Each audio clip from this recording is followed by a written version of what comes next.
कैलाश पर्वत एक ऐसा रहस्यमयी पर्वत है जो आज तक अजेय माना जाता है। इस पर्वत पर आज तक कोई भी पर्वतारोही नहीं चढ़ पाया है, जबकि कैलाश पर्वत दुनिया के सबसे ऊंचे पर्वत की चोटी से 2200 मीटर छोटा है। फिर भी इस कैलाश पर्वत पर आज तक कोई नहीं चढ़ पाया है। ऐसा नहीं है कि इस पर चढ़ने की कोशिश ही नहीं की गई हो, इस पर चढ़ने की बहुत बार कोशिशें की गई, परंतु कोई भी सफल नहीं रहा। वहीं माउंटेन एवरेस्ट पर 7000 से ज्यादा लोग चढ़ चुके हैं। कैलाश पर्वत अपने ऊंचाई के चलते ही नहीं, बल्कि अपने आकार और रहस्यमयी विशेषताओं के चलते भी समझा जाता है। ऐसा माना जाता है कि 11वीं सदी में एक तिब्बती बौद्ध योगी मिलारेपा ने कैलाश पर्वत पर अपनी चढ़ाई पूरी की थी, परंतु इसे एक एक्सेप्शन ही माना जाता है, क्योंकि मिलारेपा ने स्वयं कभी इसकी पुष्टि नहीं की थी। तिब्बत के लोगों का मानना है कि कैलाश पर्वत से ही स्वर्ग जाने का कोई रास्ता है और कैलाश पर्वत के नीचे 2 दिव्य शहर भी बसे हुए हैं। पहला शंबाला और दूसरा अगाथा,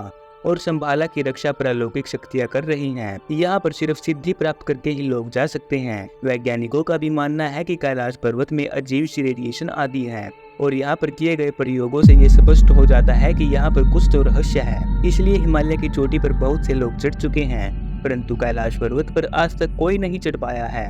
संघाई चीन के वासी डॉक्टर लुइसिन ने शंबाला के बारे में खोज करते हुए कहा है कि पूरी दुनिया में उस जगह पर आधुनिक उपकरणों का उपयोग करना नामुमकिन है, क्योंकि वहां के वासी हमेशा अत्यधिक उन्नत और आधुनिक है।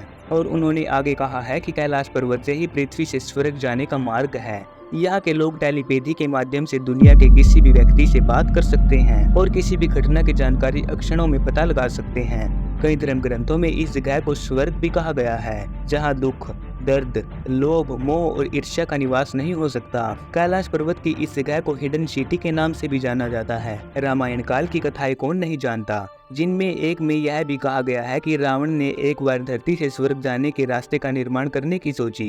तब उसने स्वर्ग की सीढ़ी कैलाश पर्वत पर ही बनाने का प्रयास किया था, जिसके निशान आज भी कैलाश पर्वत पर दिखते हैं, परंतु रावण उसमें सफल नहीं हो सका। कैलाश पर्वत से 4 महान नदियां निकलती हैं। वे नदियां हैं सतलुज, सिंधु, ब्रह्मपुत्र और घाघरा नदी। कैलाश पर्वत को विश्व का केंद्र भी माना जाता है। कैलाश पर्वत पूरी धरती का केंद्र है, जहां सभी दिशाएं आकर मिलती हैं। ऐसे में यह दिशा सूचक यंत्र यानी कंपास भी ठीक से कार्य नहीं करता है। तिब्बत के लोग मानते हैं कि इस स्थान पर अलौकिक शक्तियों का एक आवरण है। वैज्ञानिक भी कैलाश पर्वत पर अजीब सी रेडिएशन होने की पुष्टि कर चुके हैं, जिससे यहाँ आधुनिक उपकरण भी ठीक से कार्य नहीं करते हैं। वैज्ञानिकों ने कैलाश पर्वत पर बहुत शोध किया है। उनके अनुसार कैलाश पर्वत एक विशाल पिरामिड है, बिल्कुल मिस्र के पिरामिड के समान।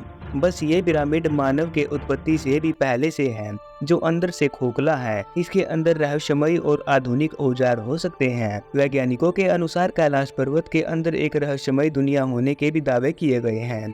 वैज्ञानिकों की माने तो कैलाश पर्वत के अंदर एक बेहद ही उन्नत और एडवांस्ड सभ्यता रहती है, जो कैलाश पर्वत के मौसम को भी कंट्रोल करती है और खुद को संरक्षित रखती है। एक और बात इस जगह को और भी ज्यादा रहस्यमयी बनाती है, और वे यह है कि यहाँ पर कई बार हिम मानव देखे जाने की पुष्टि की जा चुकी है।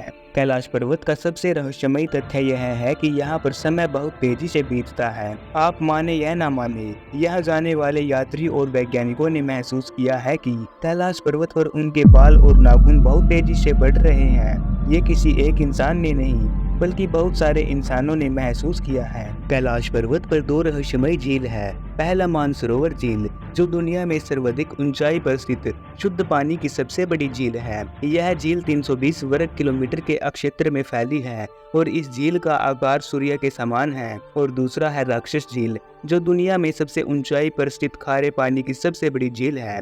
यह झील 225 वर्ग किलोमीटर में फैली है और इसका आकार चंद्रमा जैसा है। पुराणों में मानसरोवर झील को ही अक्षीर सागर कहा गया है। इसी अक्षीर सागर में भगवान विष्णु और माता लक्ष्मी शेषनाग पर बैठकर पूरे संसार को संचालित करते हैं।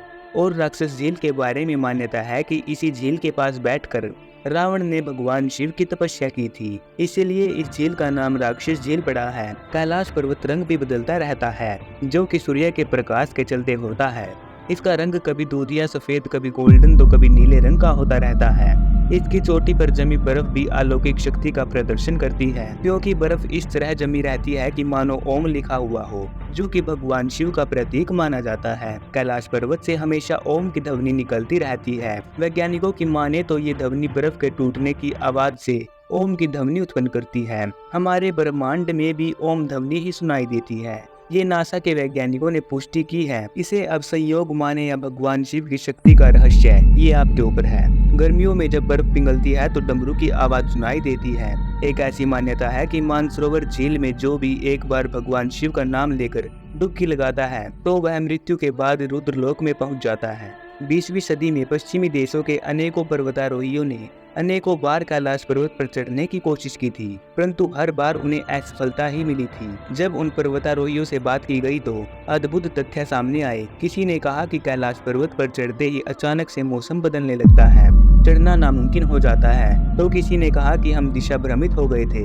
किसी ने कहा कि हम ठीक ठाक चढ़ रहे थे, अचानक से आगे का रास्ता ही गायब हो गया और तेज बारिश होने लगी। कैलाश पर्वत की ऐसी रहस्यमयी घटनाओं को देखते हुए चीन सरकार ने 2001 में कैलाश पर्वत पर चढ़ाई के लिए पूर्ण रूप से प्रतिबंध लगा दिया। तो दोस्तों, इन खोजों से यह पता चलता है कि कैलाश पर्वत पर कुछ तो अलौकिक शक्तियां हैं जो कि इसकी रक्षा करती हैं। तो आपका क्या कहना है इनके बारे में कमेंट सेक्शन में हर हर महादेव जरूर लिखें। साथ ही साथ इस वीडियो को एक लाइक और चैनल को जरूर सब्सक्राइब करें।